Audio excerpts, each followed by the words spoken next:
quand on a décidé, après l'arrivée au pouvoir de François Hollande, c'était en 2012 par exemple, d'introduire une taxation. Attendez, des centaines de départs. laissez-moi terminer juste une phrase, si vous voulez bien. Quand on a décidé par exemple d'introduire ou d'augmenter la taxation des dividendes, ça s'est traduit avec un impact qui était un impact positif sur l'économie, Monsieur Langlais. Je suis désolé de vous le dire. Si la croissance zéro, c'est positif, ce que vous ne comprenez pas, pourquoi pas. ce que vous ne comprenez pas, de mon point de vue, ou en tout cas la logique économique que vous défendez ne me paraît pas raisonnable, parce que vous n'acceptez pas l'idée que ce qui tire aujourd'hui l'économie du pays, ou ce qui devrait tirer l'économie du pays, c'est la consommation populaire. Et que si vous voulez tirer 50% du PIB de la France dépend de la consommation populaire. Vous le savez comme moi.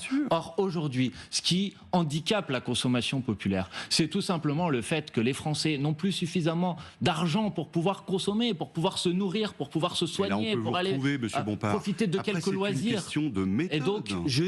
Et donc je dis que le programme économique que nous défendons, c'est, contrairement à ce que vous dites, le meilleur programme, par exemple, pour les petites et les moyennes entreprises. C'est le meilleur programme pour les artisans, parce qu'ils ont besoin de carnets de commandes pour que leur activité économique puisse fonctionner. Et que quand si vous leur dites, redistribuez... c'est le gouvernement qui va augmenter les salaires. Écoutez-moi 2 secondes. Quand vous redistribuez de l'argent qui aujourd'hui est positionné sur des comptes bancaires parce qu'il est attribué à des gens qui ont beaucoup de moyens et qui épargnent, quand vous le redistribuez vers ceux qui n'ont pas d'autre choix que de consommer parce qu'ils ont besoin de consommer, vous entretenez l'activité économique au lieu de la contracter. Et je dis que c'est les choix économiques de ce gouvernement depuis des années et des années qui nous ont mis dans cette situation difficile.